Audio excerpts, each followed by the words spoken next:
Kia ora everyone, welcome to the show. It's Tuesday the 12th of May. Tonight, the government MP using government money to make TV.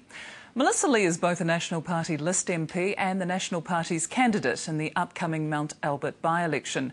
She also owns the television production company that makes Asia Down Under for TVNZ. Asia Down Under is funded by New Zealand On Air, and that's taxpayer money. Some of that money was spent on an election special, and that was made and broadcast while Melissa Lee was campaigning in the general election. Our reporter, Hinerangi Forbes, has been investigating whether Melissa Lee had influence on that program. And she's found evidence that Ms Lee's publicly funded company produced a National Party campaign video.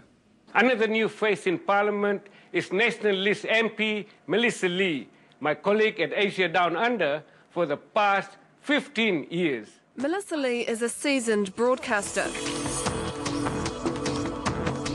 Hello everyone, welcome to the first episode of Asia Down Under for 2008. She used to present and produce and still is the majority shareholder in Asia Down Under. Do you think it's appropriate that your company receives government funding? The company has received funding every year for 13 years. I don't know why it becomes an issue now. It's an issue now because she's no longer an ordinary citizen. There's a perception of a conflict of interest, and I think that's what's the key issue, that you are seen to be in a rather awkward position. If you own a media company that has the potential to be reporting a major issue that you're involved in, even though you may not be at the production level, there's still a worrying connection that people will see as a conflict of interest. It's a convention in this country that people who've held positions of influence in the media sever those ties if they decide to run for election. Honi Harawira and Pam Corkery ditched their radio jobs as soon as they announced their candidacy. She owns a company, but nevertheless people can say there will be editorial guidance, intervention, bias, and I think that's the problem that arises in this, especially when you've got a government-funded outlet. In August last year, Lee announced she was standing for National.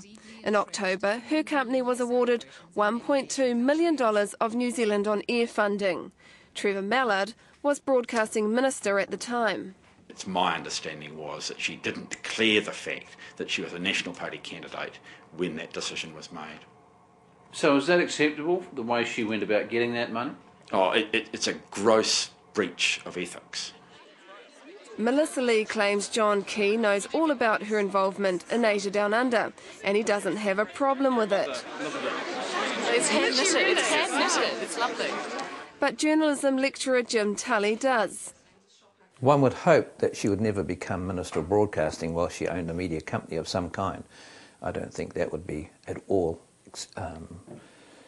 it couldn't be countenanced really to be in that dubious position. It's New Year's Eve in Auckland, New Zealand, and four characters find themselves... Jessie Gurunathan used to be a presenter and reporter on Asia Down Under.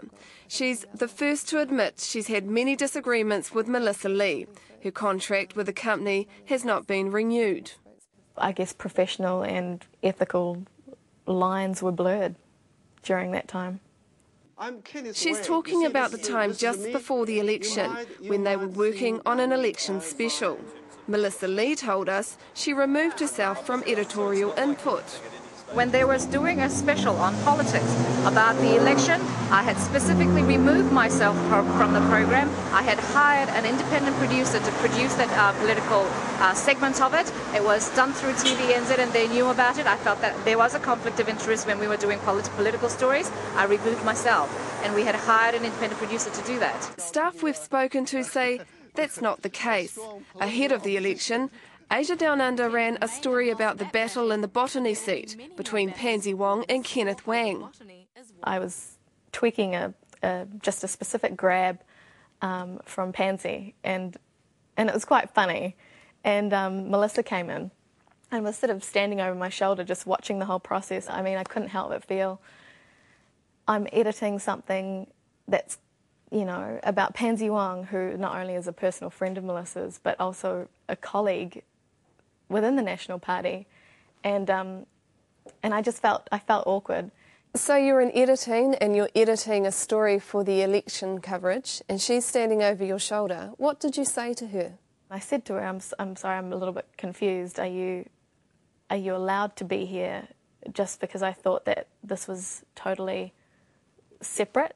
And what was her reaction to you? She got quite defensive and said that that she is the boss here and that she has every right to be wherever she needs to be at any time. And Jesse Gurunathan says Melissa Lee had final approval on the election story. John Key, I think, needs to think about standing Melissa Lee down. You're looking for a government which will focus on the issues that matter to you.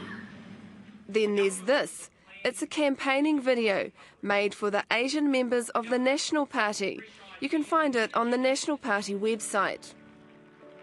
Staff told us it was made using Asia Down Under equipment and staff, funded by New Zealand On Air.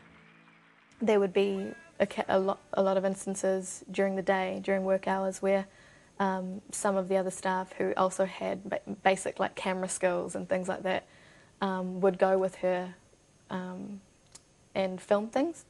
With the cameras from work? With the work cameras and things, and then edit them.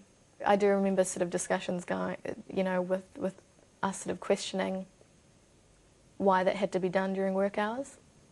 And with work equipment. And with work equipment and with work employees, yeah. We wanted to put a number of questions to Melissa Lee today. We even agreed on a time and place to meet for the interview. But late this afternoon, she pulled out.